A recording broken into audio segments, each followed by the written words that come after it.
What is going on, everybody, and welcome to another episode of It's Not. Another episode of Another Person Who's Just Buffalo.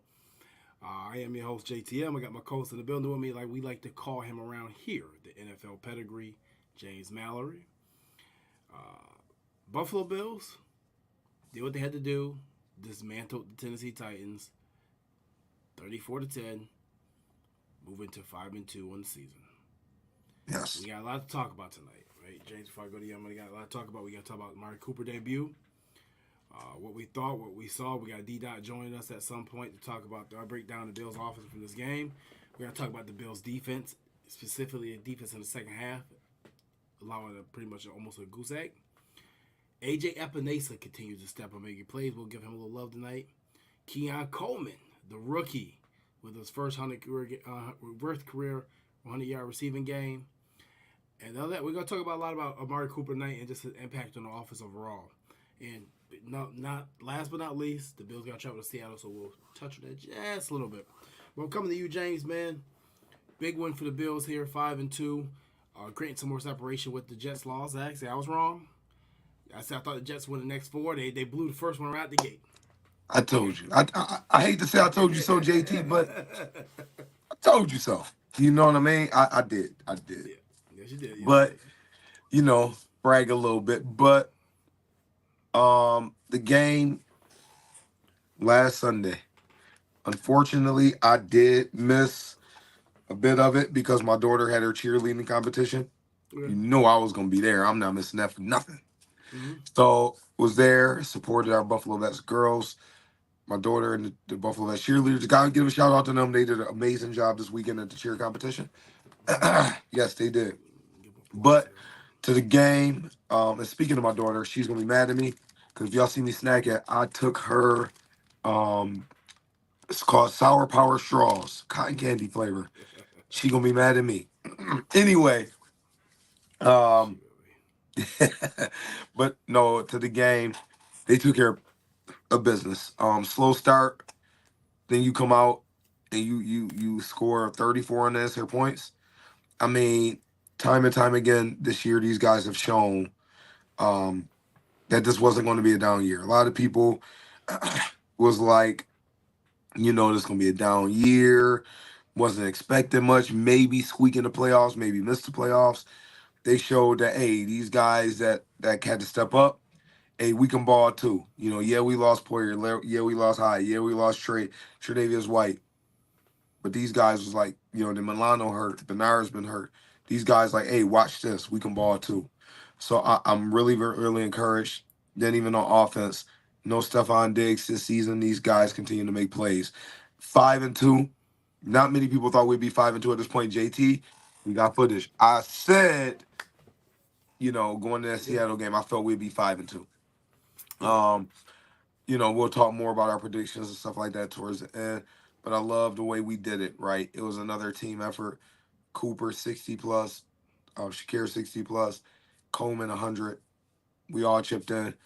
Then you look at James Cook getting in the end zone. I love what we did. And then, Bernard getting hurt. Spector stepped back in and played. So, all in all, I think it was a good day. All three running backs entered in the end zone, right? Cook, Ray Davis scored, and then Ty They Johnson did. pass. You are 100% right. Yes, you're right. You're right. Yeah, I mean, definitely a slow start by the offense. A little bit concerning at some points, but obviously they came back, they made the adjustments, they got together. Second half came out blowout. I'm not going to touch too much of the offense because we'll wait for D-Dot to join for that segment. So, moving on, I will say we'll go to we will start with Amari Cooper. We'll start with Amari Cooper. So, obviously, Amari Cooper made his Bills debut this week. 4 receptions, 66 yards, 1 touchdown. Now, mind you, he had 5 targets. He dropped the first one. But he only played 19 snaps in this game. Really? Yeah, he only played 19 snaps. Okay? So, out of 19 snaps, he got 5 targets and 4 receptions, 66 yards, 1 touchdown. That's pretty quick work. Okay? Yes. Obviously, there was a funny clip out there of Keon Coleman telling him what to do on one of the routes. And obviously, that's the one he got the touchdown But I say this, I just think that bringing Amari in and having him there, it just it gave the I think the offense a different juice, if you want to call it that. You know what I mean? I think the last couple of weeks have been really rough for the offense, and this is gonna like really inject them with some confidence and some urgency, I'd say. I'm not surprised by his debut at all. I've been saying for weeks that he was the right receiver for us to go and get. You have. For You that have. for this particular reason. If you man him up 1-on-1 and you disrespect him that way, he's going to make you pay. And it's exactly what he did. And he actually, I know you like the back shoulder catch he made. It was a tough catch that he made. Okay. That's what separate that right there summarizes what we've been missing. I think Keon Coleman has the ability to. For him to make that catch, I don't think no other receiver on our roster would have made that catch. Right. Overall, what did you think of his debut? Do you think the Bills got him in there right away? I do know you did mention before that he would be able to adjust quickly because he had Adam Henry in Cleveland. Did he have him in Dallas too? I think it was Dallas he had him. Yeah. I think I may have misspoke on that. And then he also mentioned that it was easier for him to adjust this week because in Cleveland he had Ken Dorsey this year before he got traded. And that Ken Dorsey's and Joe Brady's verbiage were somewhat similarities. So, what did you think about Amari Cooper, though, 18's Buffalo Bills debut? I was very happy with it. I was like, I want to see what he's going to do, right? I knew eventually he would be good for us. I didn't know how quick though, right? If he can give us 66, if he averaged 66 yards the rest of the season, we are in great shape. We are in great shape. Because we got 10 more games left, something like that. Yeah, 10 more games left. So I mean, he will be a little over 600 yards, like 700, whatever it may be. I think that would be great for with everybody else, how everybody eats mentality. We know Shakir gonna get busy. We know Dalton Kincaid is gonna get busy, right? Then Coleman's gonna sprinkle his stuff in. So I love what he did. I know he's gonna have some really big games for us because with Keon Coleman coming on, I don't think people paying enough attention to it. He's going to start to draw attention. And as he draws attention, Amari Cooper is going to eat. So I'm very, very encouraged by that debut. Josh Allen was able to connect with him, that back shoulder, and obviously the touchdown catch. I'm very, very encouraged, and I'm excited about the potential what he can bring to this team. Yeah, like I said, I think we needed a guy that could play in the boundary. It wasn't just a receiver. We needed a receiver who's at times been a wide receiver one, but who can also specifically play the boundary. And I think that's what he's bringing. The impact was definitely it was needed. And like I said, he made some clutch catches as well to definitely turn this game around in the second half.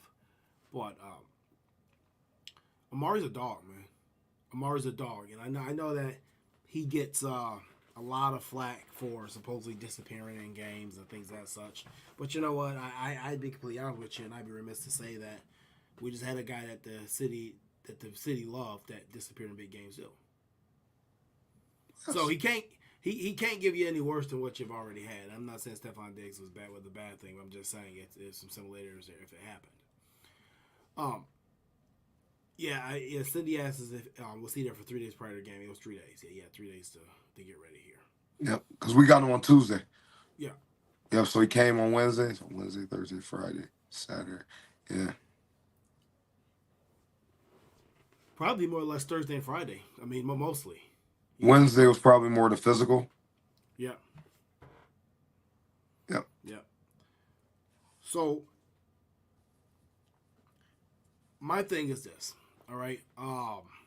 There was a lot of people that kind of downed this move in Bills Mafia, which I was kind of shocked. I know everybody wanted Devontae Adams, but I would say this.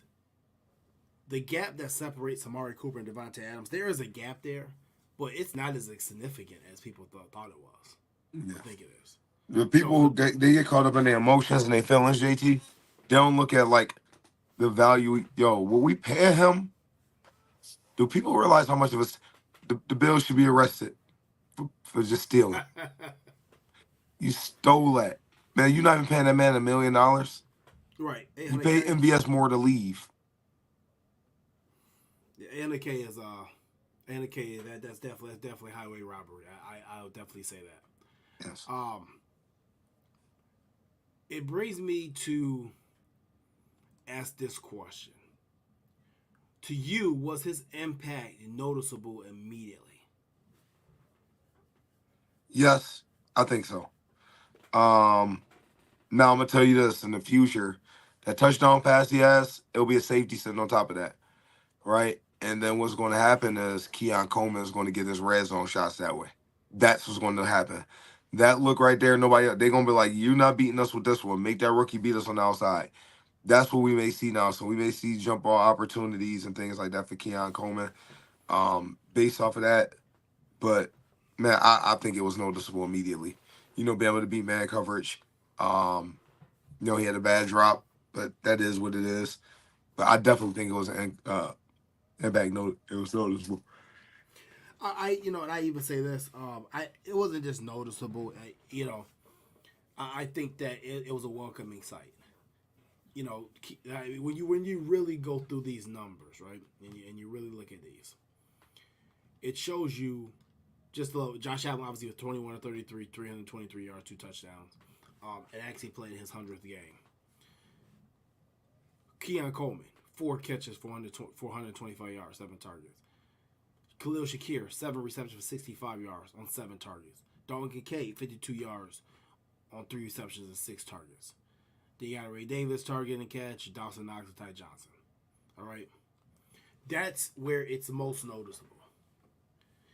It's not letting Kincaid get bracketed, leaving Shakir with the one-on-one on the actual number 2 or number 3 cornerback, and allowing Keon Coleman to go catch the balls down the field and be a playmaker. Yep. That is where it's noticeable. Um, and the thing is the fact that we're only talking about being noticeable within 19 plays of play. That's it. 19 plays is all he had. That's All right. that's that's a big impact in 19 plays. That's huge. That's huge. Like Yes. I said, you get somebody 19 plays, they have 5 targets on 19 plays, 4 receptions, 60 yards, and touchdown. That's working and that's working very very quickly. All right. Yes. But I'm gonna stop with the offense right now because we're gonna come back when D Dot comes on. But I want to talk about the defense and how the defense stifled the Texans. I mean, not Texans, the Titans in the second half. One thing we keep talking about this team is we use the word resilient, right? We've been using that all season so far, resilient. And I think once again they show just how resilient they are. Slow start, tough game, and obviously the Titans weren't doing anything special offense. Running 2 or 3 tight ends, run off the play action bootleg, chop it down to the tight end. You knew that wasn't gonna last. You knew that wasn't gonna last. Yeah. Those parts of the game that you watched, what did you see? What did you see probably from the second half adjustments that the Bills did to fix what they had going on in the first In quarter? my opinion, Babbage is a beast. The halftime adjustments that he make are fantastic. That dude fixes things. He adjusted things at halftime. They come out and they ball out. McDermott obviously probably gives his input, but when you really look at it, it's like those adjustments are awesome, and I don't think enough credit for those adjustments for a first-time D coordinator, first time calling plays on the defense. I think he's doing a phenomenal job. So, with that being said, these dudes came out to play. AJ, I was one that was against re-signing him. I was, you know that. Not because he was a bad player, I just didn't want to pay him. And like when you look at it, he's played up to that contract, man. Let's just be real. He has. He really has. Um, he's been special. He's been consistent. He plays extremely hard, real good against the run. I'm loving what I'm seeing. And then these guys is backing our players up. They play well. And what I think Hamlin played pretty well. I'm one that's really tough on him, but I think he played well. I really do. So all in all, man, great job by that defense coming to ball. Yeah, I actually saw him react on the ball this week, and that was good. He actually got another interception too, so keep adding to the lore of the legend Damar Hamlin, if you want to call it that. But no, I thought that the defense played very well. Like I said, nothing really worried me. I think I talked to you at first. I said the tight ends are doing nothing special. It's nothing but rollout play action to the tight ends, and when you get near the red zone, that it wasn't going to be able to happen. The pass rush was on all game. Epenesa. Now, obviously, Epenesa got a couple more sacks than Rosu did. Rosu got to have a sack. I think AJ, I don't know, did he get two or did he get? No, he got one sack. He got credit for one sack. Yeah. But on this season so far, he has 4 sacks, and he had 6.5, which was his best sack year the last 2 years. Best sack total the last year of 6.5. He's at 4 already. Obviously, I thought Dorian Williams, once again, hell of a game from Dorian. I think he racked up another 14 tackles, something like that, 11 to 14 tackles. I can't remember exactly off the top of my head what it was, but another strong game from him. I think the safety room played well. Christian Benford, another strapped up game. Quietly turned into one of the best corners in the NFL. Yes. Very quietly. Okay. And the sad part about that is, man, he's playing so well that it's making Kyer Elam just look just make him look bad. I don't think Kyer Elam is that bad. A little off topic. I just think Christian Benford is that good. When he got drafted, I told everybody he was going to be the better player. It's just he went to Villanova and Elam went to Florida. That's it. Yeah. Anybody that knows football, some ballers at smaller schools, he was always the better player. It's just the schools separated it. That was all. So like I said, I think that overall the defense. Let me look at some stats here. Totally forgot to get that rolling there. Let me see here. Overall, the defense did allow scoring plays. Let's see. Mason Rudolph was 25 of 40, 215 yards, 1 touchdown, 1 interception. Tony Pollard, 61 yards rushing, 33.8 yards to carry. Their leading receiver was Chig Akonoro, 4 receptions, 50 yards to the tight end. So overall, I mean, you look at those type numbers, the Bills' defense did what they had to do. I know I was watching some of the first half. My mic sound low? Nope, you good. Okay. I know I was looking at some of the first half comments, and people were losing their shit, man. The Bills are making the Titans look great, blah, blah, blah. I'm like, they got 6 points. So it's not that big of a deal. But like I said, I agree with you, Bob Babbage. Another great job of making second half adjustments, getting the team right, getting it right. We obviously got Ed Oliver back this week. So I just say that the defense played phenomenal in the second half of the game. I mean, obviously, we know the Titans are a very, very poor offensive ball club. They're going to be looking for a quarterback most likely in the next draft class. But, I mean, you show up and you play. I mean, they had a couple good drives, and the Bills kind of stonewalled them a little bit there. What would you say, outside of safety, what would you say the second biggest need on this defense is at this point? It will have to be D-tackle.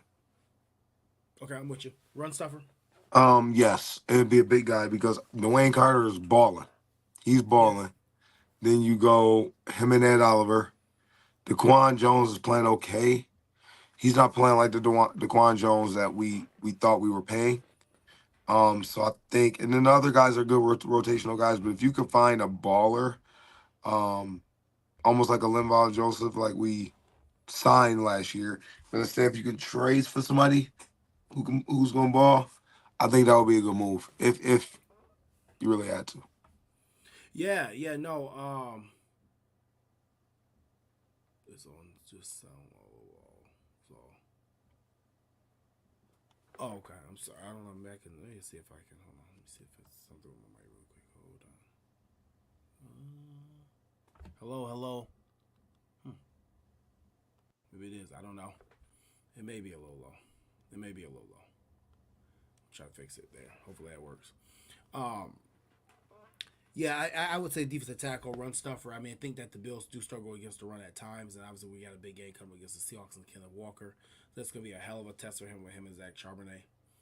But I would say a run stuffer is what we need at this point in time. Like I said, I don't see a safety move. I think they're going to ride this out till next year and then go ahead and replace probably DeMar Hamlin with Cole Bishop. I'm assuming that's going to be the plan there. But no, I thought that the defense did a phenomenal job. I think too, in the second half, you saw Bob Babbage dial up more pressure, a lot more pressure. Yep, absolutely. He did not let Mason Rudolph get comfortable. He did not let him stay comfortable. And I thought the defense played an aggressive game too with hitting and wrapping up tackling and stuff, no extra yardage. So overall, the defense did exactly what they're supposed to do. And as we keep saying it over and over and over again, Sean McDermott teams are resilient. If they're nothing else, they're freaking resilient. And the game showed that again. I do want to talk about AJ Epenesa, though. Okay? Yes. So there's 2 weeks in a row where AJ comes up with a big strip sack at the right time. Said it earlier, four sacks on the season. His best season in sacks was 6.5 last year and the year before. And we're only through 7 games for the Bills, okay? With Von Miller being out, and I know Cindy asked if Von was suspended for 2 more games. It's 1 more game. After this one, Von Miller should be back. AJ Epenesa is going to be the unsung hero of that defensive line. Yes. We know what Rousseau can give you. We know what Ed Allen can give you. I think that there's a lot of untapped potential in AJ Epenesa. I think that the more I watch, the more I understand that he was a first-round talent. Obviously tested very poorly at the combine and tanked his stock to the second round. Not tanked, Yep. dropped his stock to the second round. He's a first-round talent, like you say. Absolutely. He's balanced. He's strong against the run. He's athletic, and now he's becoming a nightmarish pass rusher to go against. Okay? So, I would say we need him more than anything to step up with Von being out because we know Greg got paid too. Or no, Russo's going to get paid. Yes. This duo can be our pass rushing duo for the next 8 years. 8 to 10 possibly. Okay? That's vitally important. Vitally important. I think Solomon gonna have something to say about that, JT. He might. He might. And I hope so. I hope somebody else got something to say too. No, for real. For real. Kane never had too many pass rushers. But I'm just ecstatic for AJ, and I'll just say this: he just continues to make plays right time, and this is not the first time we've seen it. We saw a glimpse of it in past years. But the strip sack of Mason Rudolph, I don't think we got that ball back though. I think that ball was kicked like 20 yards back or whatever. But nonetheless, he's stepping up, man. He is stepping up, and I think he's making Rousseau's life a lot easier. Yeah, 100%. So, 100%. You got anything you want to add on AJ Epenesa? Yeah, like I said earlier, man, he's playing up to that contract. He's a solid defensive end. We're very fortunate to have him. If they'd have listened to my foolish self, let him walk, he probably took his talent somewhere else and balled out. But that dude is showing up. He's showing out. I hope he continues that with him, Rousseau, Solomon, and then Von Miller off the edge. That could be something, especially as Solomon continue to get reps. And then I think AJ is going to get more and more productive as the season go on. So I think we're in a really good place with him. Let me ask you this question. With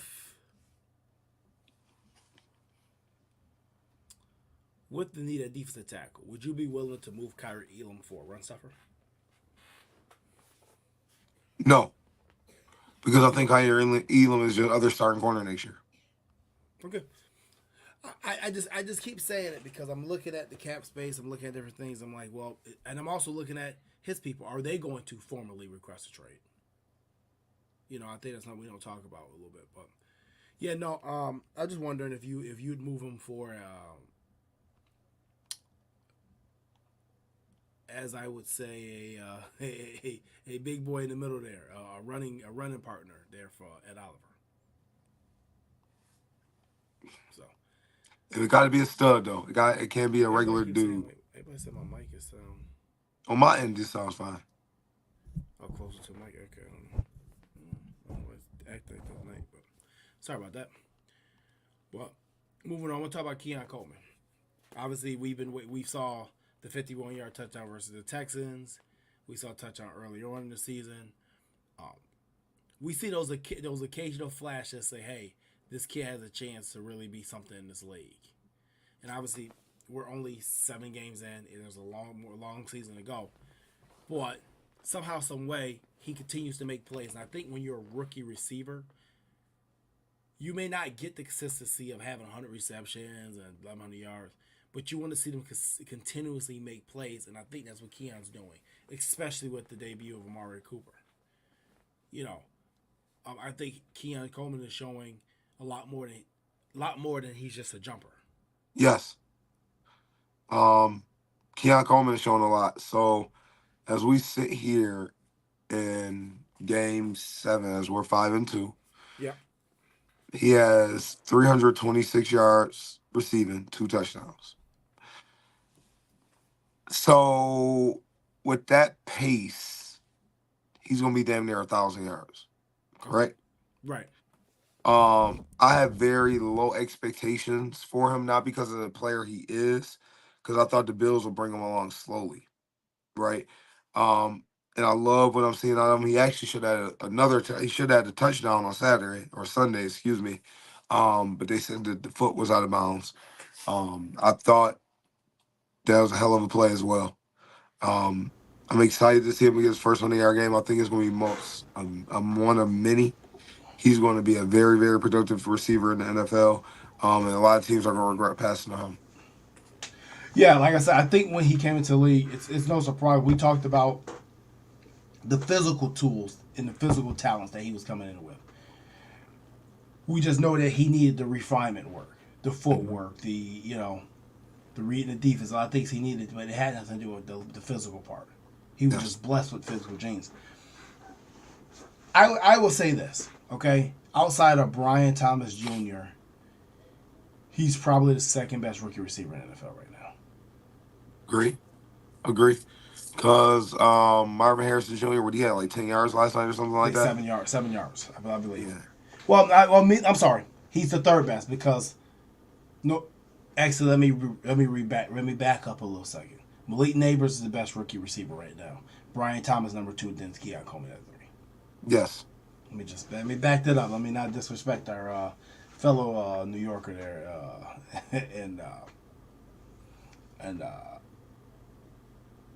New York Giants. So we're not gonna disrespect my man like that. So, but yeah, no, I'm not surprised. I think that Keon is, as they say in the chat, as Doug is saying, that he's growing up quick, and he's showing improvement from game to game. And my thought process was when we drafted him, where is he gonna be when the playoff time hits? Yes. Where is he going to be in week 16, 17 if he's already improving this much, this fast? When you think about it, you're going to have a 4-head monster. Yes, Amari absolutely. Cooper, barring no injuries, Amari Cooper, Keon Coleman, Khalil Shakir, and Don Kincaid. That's a lot of weapons to throw for him. A lot of weapons to throw to him. So I will say, congratulations to Keon on his first 100-yard game. Next time, get that toe in. So you got your second tutty, but that's all right. Yes. Just keep that toe in. We got to be talking another touchdown, but keep progressing. Yeah.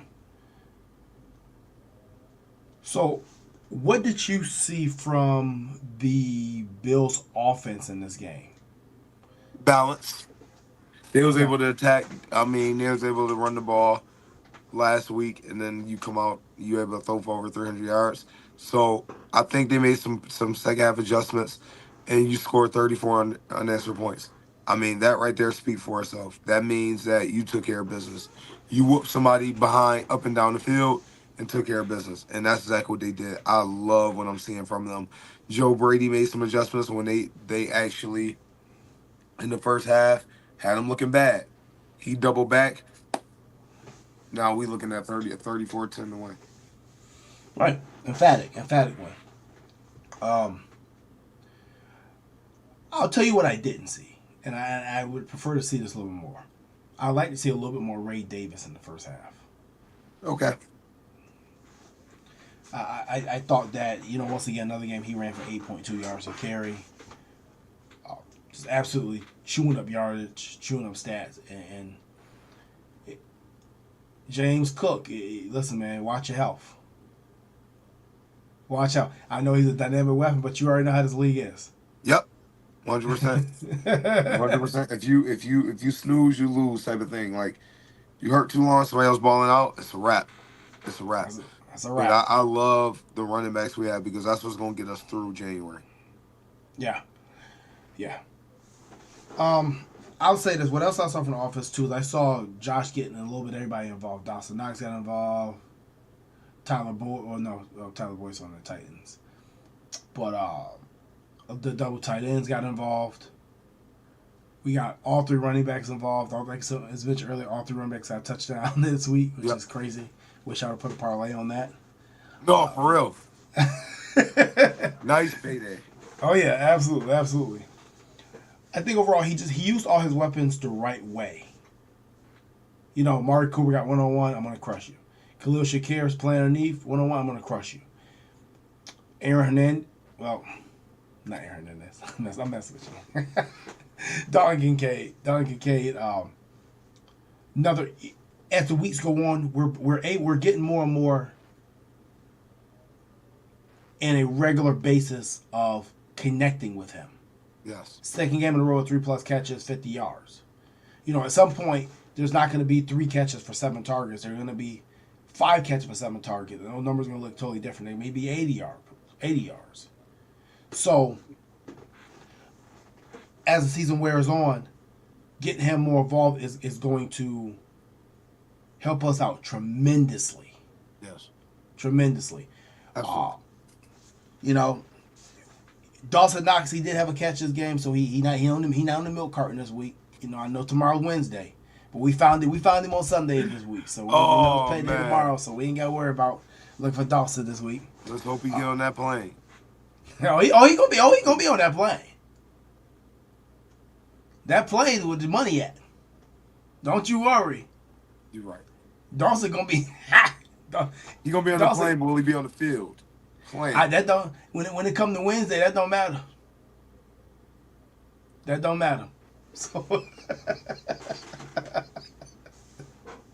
JT, no. I'm done with you. But no, I like the way they got everybody involved. Like I said, once again, it was a controlled game from Josh, 21-33, and obviously I think a lot of those misses were in the first half of the game. Yes. No turnovers once again. When you keep playing football like that, it's going to be hard to beat this team. Absolutely. Very hard. No turnovers, running the ball. You got 3 different wide receivers contributing. You got 2 tight ends to worry about. That's very, very dangerous.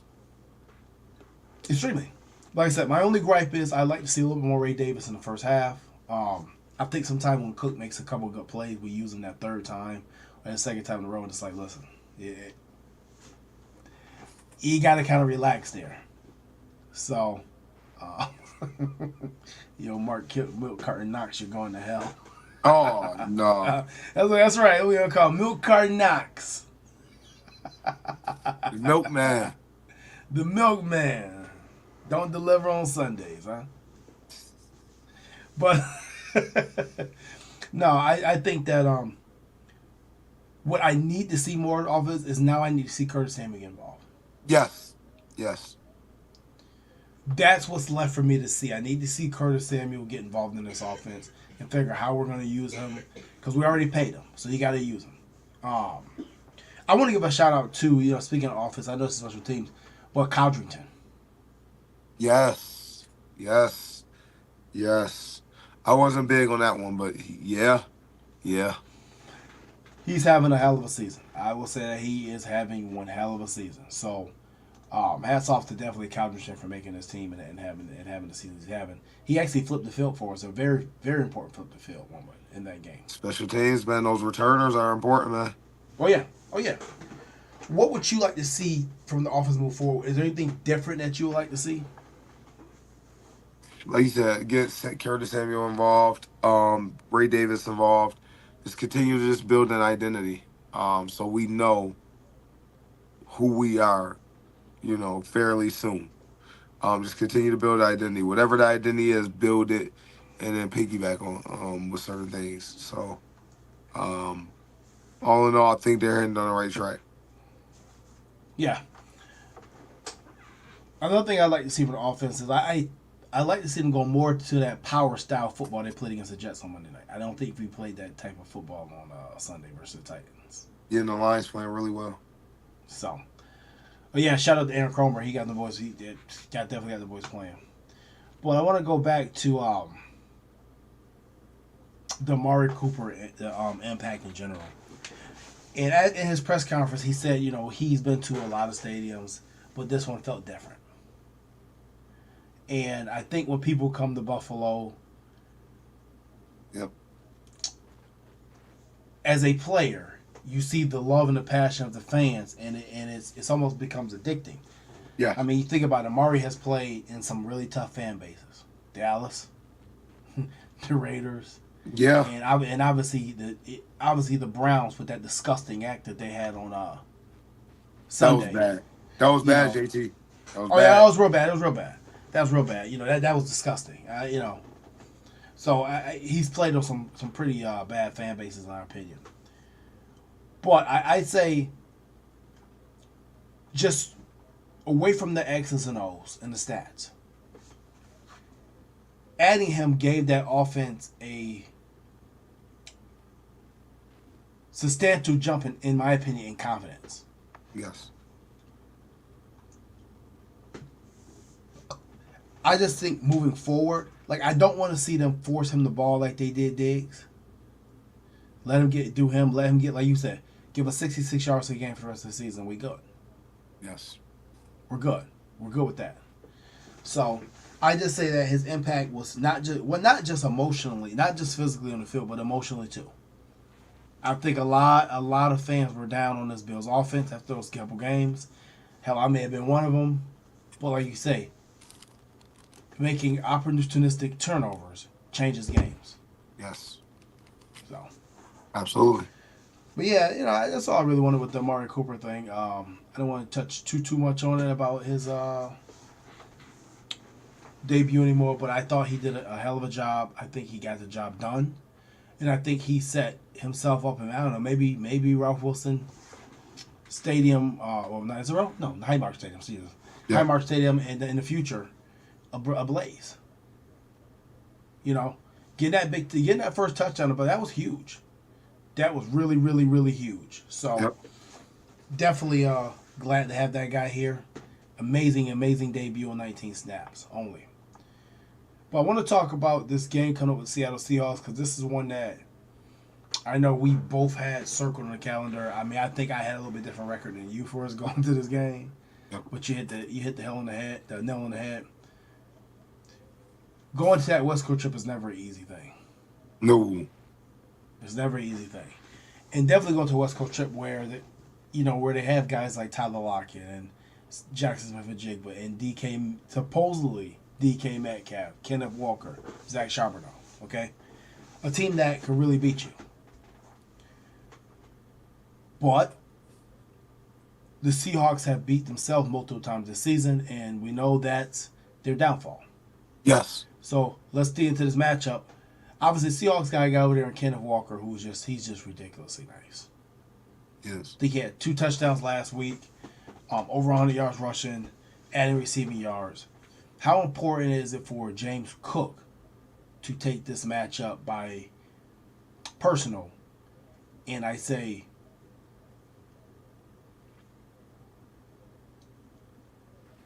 put himself on notice for the rest of the NFL going against one of the top backs? So, for me, I think the key thing with Cook, number one, take what the defense give you, right? He's been doing a good job of that. Then we have to stop Kenneth Walker. If we stop them and get ahead, I think they're in trouble. I think we can force some turnovers, but we have to put some pressure on them and hit them. But in regards to Kenneth Walker, man, that dude, he can cause some problems for you on defense. So we got to be able to contain him in the passing game and the running game and just be able to limit those wide receivers and the explosives. Explosives is a big thing. Like I said, Doug says get after Geno and get in his head. That's definitely one of the things that you're gonna have to a strong pass rush. And I was kind of hoping that we had Von Miller back for this one. I don't know why I thought that he didn't play the Ravens game, but I guess he'll be back next week, wherever that may be. I just think that the Bills have to. You really got to focus on the run this game. If there's no DK Metcalf, and all reports are pointing to, I doubt he's going to play. He says week to week with him. I think it's an MCL sprain. Yeah, I doubt he plays with that MCL. No chance. And plus, you don't want to play with it anyway because at the same time, you can rupture it. You can tear it. You know. So I just say this: the Bills need to come off an offense with another hot start. Getting everybody involved, doing what they got to do. But on the defensive side of the ball, I think this is a chance for them to make a statement. The Titans didn't really count as a statement. I mean, they were Titans. They're not really having a great year. They have no quarterback. It's Buffalo's time to make a statement here in Seattle. Yes. Let everybody know we're here. Yeah. I mean, God knows if they go 6-2 and you come back to Miami for a Miami game, all jacked up with Amari, that's going to be a hell of a sight. I may have to take your word for that one. But no, I think that going into this game, you're really going to have to key in on Tyler Lockett. That is the one guy that can wreck your game plan completely. And he has shown very little signs of decline. Seattle's also a team that's thinking off top. Thinking about it. They are a team that they allow the third most passing yards in the league a game. Yeah. You got to attack them. You have to. And this is going to be a Cooper eat game. I mean, Coleman can eat. We could do a bunch of different things. Yep. Especially got, 150-pound corner. That one safety is real thin. Our corner, excuse me. So we got to be able to attack that. Right. No, I just think that this is a game that the Bills, without DK Metcalf, I think the Bills should win this game. I think they're going to win this game. And then we got a big match to come back from Miami. Tua's going to be back. And I'm not cutting Miami out. I don't think you can. Yeah. So I don't know, man. I think this should be a very good game. I think the Bills need to focus on the run. If there's no DK Metcalf, then yeah, your corner got to do a hell of a job. Whoever Ben first match up against, whether it's in Jigba or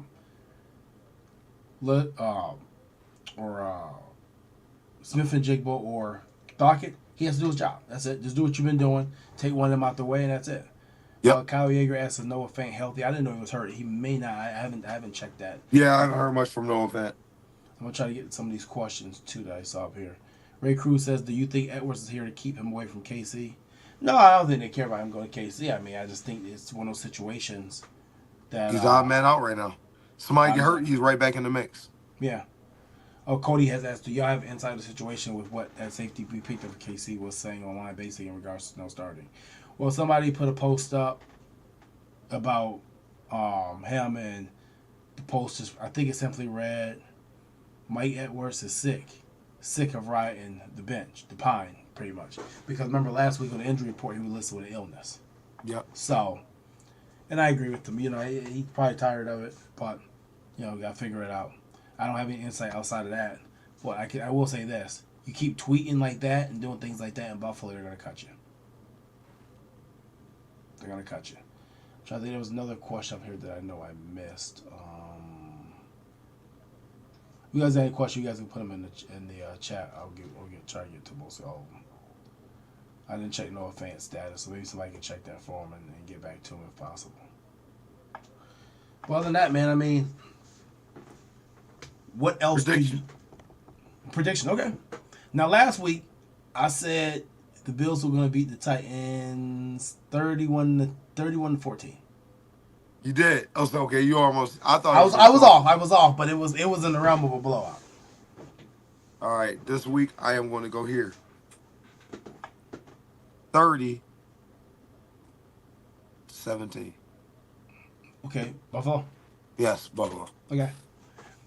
I think the Seahawks going to play hang tough. Like I said, no DK Metcalf. That changes a whole lot. I'm going to go with Buffalo 28-24. Okay. A little closer than I think it would be, but okay. Yeah, 28-24. I mean, it could be. You never know what Seattle team you're going to get. Just be completely honest with you. You never know what Seattle team you're going to get. Well, than that, man, any final thoughts before we get off here? Nope. Bills. I feel good about it this week. I think Cooper will get a little bit more. See a few more snaps from Cooper this weekend. Other than that, that's all I got. We'll be back next Tuesday, y'all. With some great content. Don't sleep on it. Be on it. Y'all know what I'm saying. Right. Yeah, I got nothing. Go Bills. Hopefully they gonna win, put his dub out, go 6-2. Gain some more ground. I still think the Jets are coming, and I know Miami's getting Tua back probably this weekend. They're a different team with Tua at the helm. So, other than that, man, great show, great night. We kind of beat tonight, man. We had practice for the girls flag football team, and yeah, man, I've been out there trying to run and try to keep up with these young girls. It's tough. It's tough, man. Getting tired. And where are you out? Where you out? Other than that, guys, thank you for tuning in. Another great show. We'll catch you guys next week. Hopefully the Bills are 6-2. Hopefully. If not, it's not going to be time to panic, but hopefully. Other than that, peace.